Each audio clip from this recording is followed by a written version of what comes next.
Hello students, आज के इस वीडियो में हम chapter number 8 properties of water का ई पार्ट करेंगे। ई पार्ट जो है वो लॉन्ग आंसर टाइप क्वेश्चंस हैं। तो यहाँ पर हमें फर्स्ट क्वेश्चन दिया गया है, give 2 examples of each of. First question में हमें 4 पार्ट्स दिए गए हैं और हमें बोला गया है कि हमें हर पार्ट के जो हैं वो दो दो एग्जाम्पल देने हैं। तो फर्स्ट क्वेश्चन के आंसर में मैंने हर पार्ट के जो हैं वो 3 एग्जाम्पल दिए हैं। आप अपने आंसर में कोई से भी 2 एग्जाम्पल जो हैं वो लिख सकते हो। तो यहाँ पर फर्स्ट पार्ट दिया गया है, liquids which dissolve in water. First part में हमें बोला गया है कि हमें उन लिक्विड्स के नाम बताने हैं जो वाटर में डिज़ोल्व हो जाते हैं। तो इसके आंसर मैंने लिखे हैं ink, milk, lemon juice etcetera. इसका मतलब हुआ कि इंक, मिल्क और लेमन जूस जो हैं वो ऐसे लिक्विड्स हैं जो वाटर में डिज़ोल्व हो जाते हैं।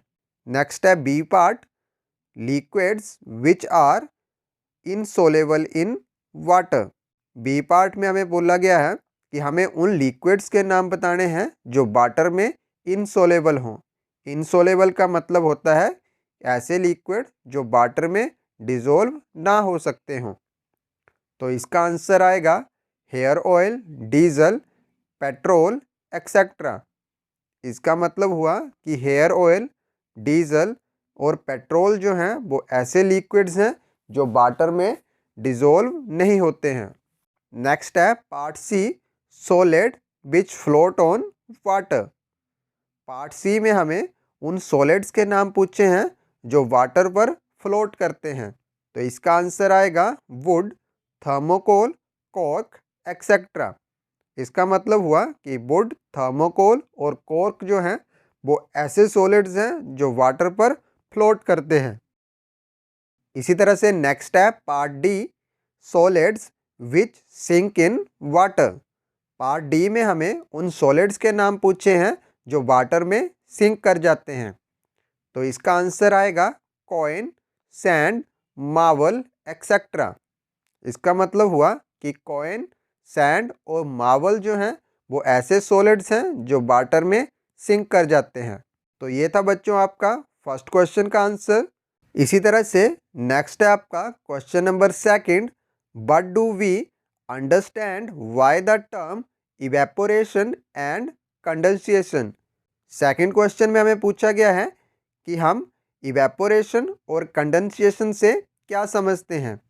इसका मतलब हुआ कि हमें इवेपोरेशन और कंडेंसेशन को डिफाइन करना है। तो सेकंड क्वेश्चन के आंसर में सबसे पहले हम इवेपोरेशन को डिफाइन करेंगे। तो इवेपोरेशन क्या होती है? Change of a liquid into its vapour form is called evaporation. इसका मतलब हुआ कि जब कोई लिक्विड जो है वो वेपर्स में कन्वर्ट हो जाता है तो उसको हम इवेपोरेशन बोलते हैं। जैसे एग्जाम्पल के लिए जब हम वाटर को हीट करते हैं तो हीट करने के बाद क्या होता है, जो लिक्विड वाटर है वो भाप में कन्वर्ट हो जाता है और जो भाप होता है उसी को हम वेपर बोलते हैं। और जिस प्रोसेस से वो भाप बन रहा होता है उस प्रोसेस को हम इवेपोरेशन बोलते हैं। आई होप अब आपको इवेपोरेशन जो है वो समझ में आ गई होगी। इसी तरह से नेक्स्ट है कंडेंसेशन।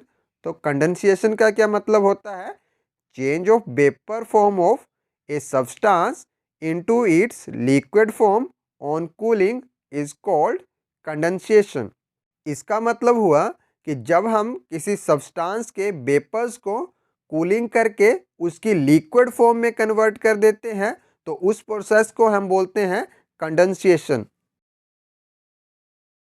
नेक्स्ट है question number third, how are clouds formed. Question number third में हमें पूछा गया है कि क्लाउड्स जो हैं वो कैसे बनते हैं। तो इसका आंसर आएगा water from oceans, seas, rivers and lakes changes into vapours as it evaporate due to the heat of the sun. इसका मतलब हुआ कि ओशियन, सीज, रिवर और लेक से जो वाटर है वो सन की हीट की वजह से इवेपोरेट होता है और इवेपोरेट होने के बाद वेपर्स में कन्वर्ट हो जाता है। These water vapour rise up और फिर ये जो वाटर वेपर्स होते हैं ये राइज अप होते हैं, मतलब ऊपर की तरफ को उठते हैं, स्काई की तरफ को। As these go very high they get cooled and condense to form tiny droplets of liquid water. और फिर ये जो वाटर वेपर हैं ये बड़ी ज़्यादा ऊंचाई पर जब पहुंच जाते हैं तो बड़ी ज़्यादा ऊंचाई पर जाने के बाद क्या होता है, वहाँ पर टेम्परेचर कम हो जाता है। और फिर टेम्परेचर कम होने की वजह से ये जो वाटर वेपर्स हैं ये फिर से कूल डाउन हो जाते हैं और कूल डाउन होकर ये फिर से वाटर के टीनी ड्रॉपलेट्स में कन्वर्ट हो जाते हैं। In this way clouds are formed. तो इस तरह से जो है वो क्लाउड्स बनते हैं। तो ये था आपका थर्ड क्वेश्चन। नेक्स्ट है question number 4, how does rain water get impure. Question number 4 में हमें पूछा गया है कि रेन वाटर जो है वो किस तरह से इम्प्योर होता है। तो इसका आंसर आएगा rain water become impure by the time they reach the surface of the earth. इसका मतलब हुआ कि जो रेन वाटर है वो जब अर्थ के सरफेस की तरफ को आ रहा होता है तब वो इम्प्योर होता है, because they dissolve many harmful gases present in the air and also get dust and smoke mixed up with them. क्योंकि ये जो रेन वाटर होता है ये बड़ी सारी हार्मफुल गैसेस जो एयर में प्रेजेंट होती है और साथ ही डस्ट और स्मोक जो एयर में प्रेजेंट होता है उसके साथ मिक्सड अप हो जाता है, जिसकी वजह से ये सारा जो रेन वाटर है वो इम्प्योर हो जाता है। नेक्स्ट है question number 5, draw a diagram showing the water cycle. Question number 5 में हमें वाटर साइकिल को शो करता हुआ एक डायग्राम बनाने के लिए बोला गया है। तो बच्चों वाटर साइकिल का जो डायग्राम है वो यहाँ पर आपको दिया गया है। तो इस क्वेश्चन में सबसे पहले हम वाटर साइकिल को समझेंगे और फिर उसके बाद आएंगे हम इस डायग्राम पर। तो बच्चों वाटर साइकिल जो है वो बेसिकली क्या होता है, अर्थ के सरफेस पर सीज, ओशियंस और रिवर्स में जो वाटर है उसका सन की हीट की वजह से इवेपोरेट होना और इवेपोरेट होने के बाद स्काई में जो है वो क्लाउड की फॉर्म ले लेना और फिर उन क्लाउड्स में जो वाटर है उसका फिर से रेन की फॉर्म में अर्थ के सरफेस पर सीज और ओशियन में ही आ जाना। इस सारे साइकिल को हम बोलते हैं वाटर साइकिल।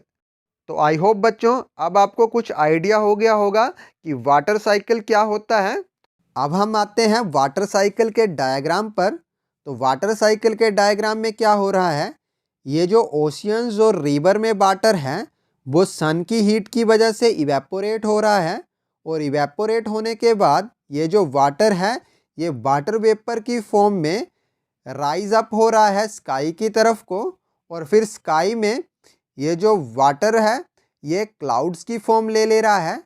फिर यही क्लाउड्स जो हैं वो आगे चलकर और बड़े सारे क्लाउड से मिल जा रहे हैं और फिर इन क्लाउड्स में जो वाटर है वो फिर से रेन की फॉर्म में अर्थ के सरफेस में आकर ओशियंस और रिवर में मिल जा रहा है।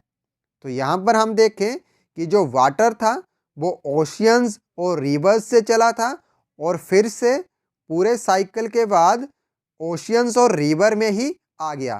तो ये जो सारा साइकिल है ये शो कर रहा है वाटर साइकिल को। तो आई होप अब आपको वाटर साइकिल के बारे में पता लग गया होगा और ये डायग्राम जो है ये भी अच्छे से समझ आ गई होगी।